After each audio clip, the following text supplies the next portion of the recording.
Contanos un poco de qué se trata Mesianismo y Redención.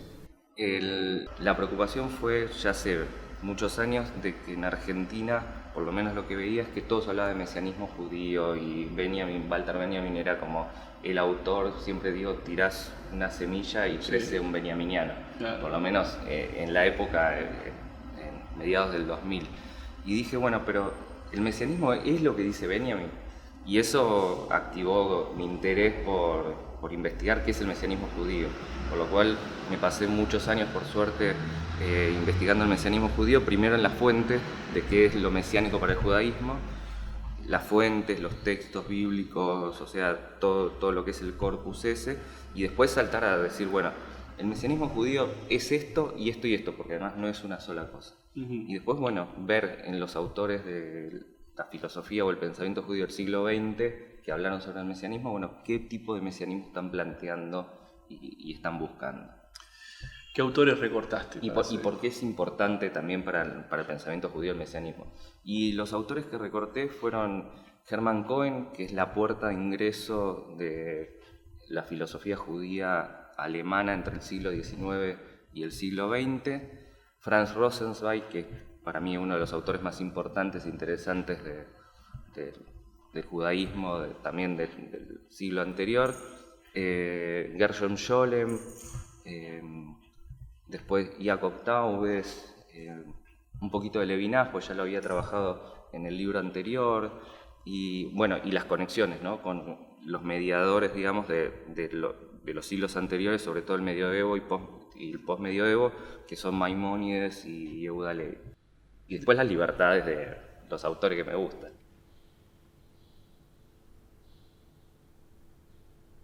Para alguien que se quiera acercar a estos autores, sí, a los autores que trabajaste, para el lector por venir, digamos, el que quiere, el que se acerca, que se asoma y vos tendrías que abrirle la puerta, ¿no?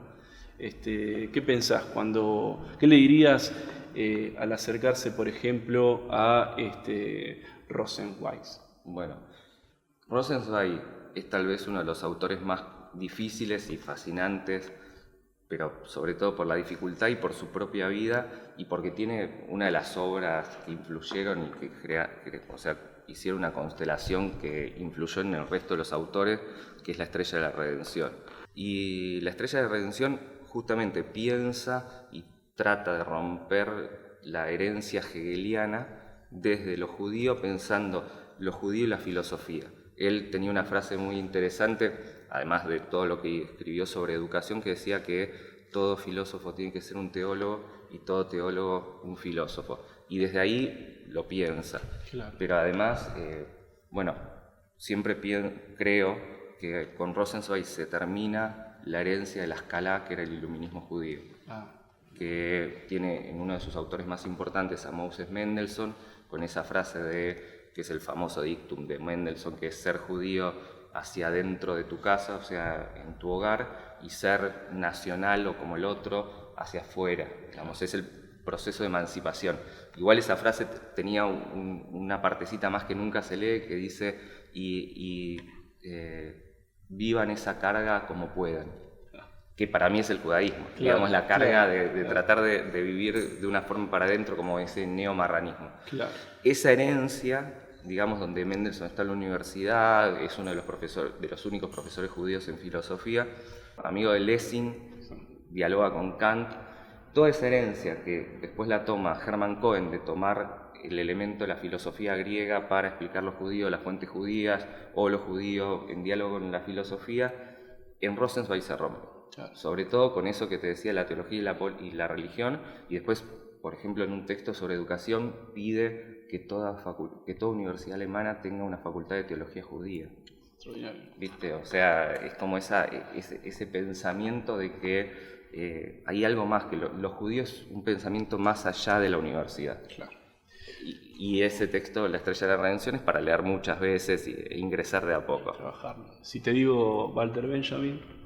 Y entrarle a Benjamin es entrarle a un laberinto o a un universo de fragmentos y libros inconclusos y no libros también, y eso es lo que lo hace maravilloso. O sea, podés entrar por su tesis de doctorado o por su intento fallido de habilitación, digamos, todas sus investigaciones sobre el barroco alemán, o podés entrar por las tesis sobre el concepto de historia, que es tal vez uno de los textos más enigmáticos que nos dejó el pensamiento judío, o por ejemplo por el Passagenwerk, o sea, por el libro de los pasajes, que siempre digo que es una obra talmúdica secular.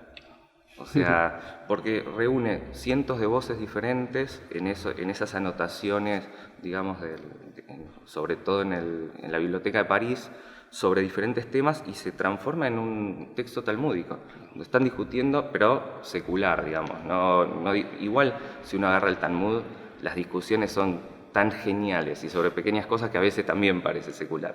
Pero bueno, Benjamin tiene muchas entradas. En las obras completas, muchos pequeños fragmentos, que todo es un universo. O sea, agarrás un fragmento y decís, bueno, me quedo acá 2 años tratando de entender qué es la teología para Benjamin. Un autor muy importante para el pensamiento latinoamericano, según Dussel, y yo creo que tiene razón en la influencia que tuvo en la teología de la liberación, en la ética de la liberación, todo el trabajo del pensamiento descolonial, es Emmanuel Levinas. Sí. ¿Qué pensás? ¿Cómo lo abordás? Y bueno, digamos, para aquel que todavía no lo frecuentó o lo leyó muy por arriba, ¿cómo lo abordás vos o cómo lo interpretás?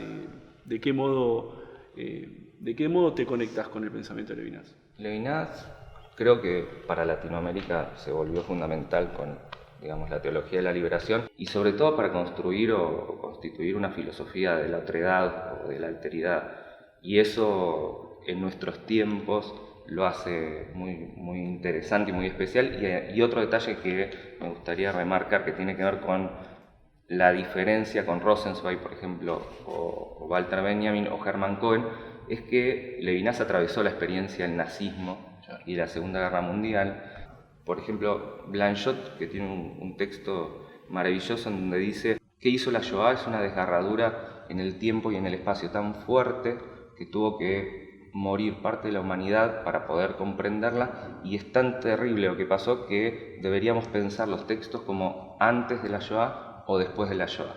Y eso me parece una gran forma de entender también el pensamiento judío, porque Hermann Cohen o Rosenzweig, sobre todo, estaban pensando en la relación de lo divino y lo mundano, o sea, de Dios con el hombre con Dios, con el mundo, cómo aparece el prójimo, pero siempre desde esa relación. La correlación, o sea, lo llamaba Cohen, Rosenzweig, la estrella de la redención y la forma de los triángulos equiláteros. Levinas, que atraviesa la experiencia de la Shoah, cambia para mí esa percepción.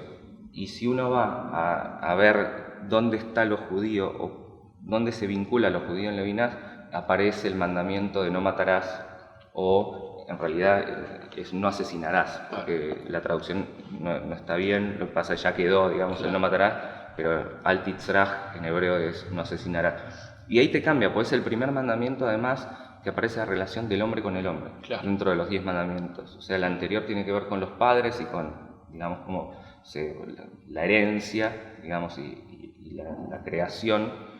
El anterior ya tiene que ver con el Shabbat, el cuidado del Shabbat y digamos, respetar, descansar. Los anteriores con la relación con Dios.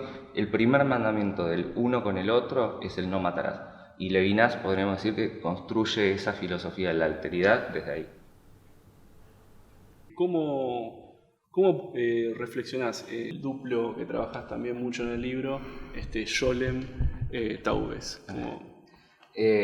Vamos primero a Scholem. Dale. Porque es como una institución, además estamos en una sinagoga, así que hay que remarcarlo. Scholem es uno de los grandes pensadores judíos del siglo XX. Mucha gente lo deja marcado y lo saca del canon de la filosofía judía, del pensamiento judío, porque lo considera un historiador de la cábala y de la mística, que es una disciplina que además inventa Scholem, pues no existía, digamos, la historia de la mística y de la cábala. Pero tiene grandes textos sobre teología judía y pensamiento judío. Y dentro de sus textos sobre historia de la mística hay grandes reflexiones sobre lo judío y sobre el mesianismo, y también sobre cómo se da la emancipación, o sea, cómo funcionan, digamos, los falsos mesías. eso para mí, yo tengo un amor especial por Scholem, más allá de sus historias personales que son bastante difíciles. Y Taube lo que tiene es que es un pensamiento muy vinculado y muy en diálogo con lo cristiano también y lo judío, la teología política de Pablo, por ejemplo, que es su última conferencia, después fallece porque tenía cáncer, creo, y donde está pensando la teología política y donde está pensando la relación entre filosofía y teología, pero además el mesianismo como una aceleración de los tiempos. Claro. Y en eso, justamente, Scholem es lo contrario, porque lo que plantea Scholem es una necesidad de neutralizar y desacelerar la potencia y la fuerza mesiánica que se vuelve revolucionaria porque querían instalar el Estado de Israel. Claro. Si no, no iba a funcionar, o sea, todo se iba a seguir acelerando. Claro. Entonces, ahí hay un choque de concepciones sobre lo mesiánico.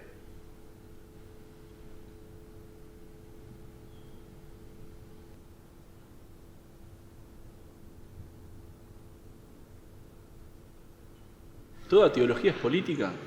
Y toda política es teológica, como diría Jacob Taubes. Sí, esa es una de las tesis más importantes de Taube, como dice ese famoso dictum. Todos los conceptos modernos del Estado son conceptos teológicos secularizados, pero también desde el judaísmo hay una, que es lo que trato de indagar, cómo pensar una teología política en la que está totalmente en contacto y hasta diría más que una secularización, una teologización del mundo desde lo judío, y de qué manera hacer dialogar lo divino o lo sagrado con lo mundano y lo profano. Desde ahí creo que toda teología es política y toda política tiene las huellas de lo teológico. O sea, creo que una de las grandes falacias tal vez del pensamiento moderno y herencias kantianas de la soberanía de la razón y ese castillo que se armó sobre la razón es haber tratado de tapar, ocultar o dejar debajo de la alfombra lo teológico, y lo teológico determina los conceptos políticos, pero hasta lo político, o sea, la forma de hablar del mesianismo o de políticos mesiánicos, digamos, tiene todos rasgos teológicos que a veces son huellas que están más a la luz y otras más esotéricas, digamos, que hay que buscarlas, pero la huella de lo teológico y de lo sagrado está en lo político.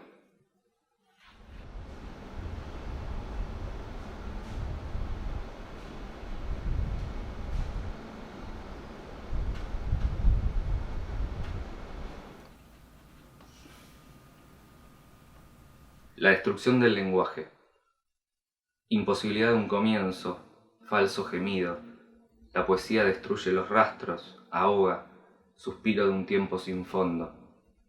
El mar arrastra las huellas, la sal, la sangre, tienen el mismo sabor. Cuando el último ángel deje su estela caer, todo habrá terminado.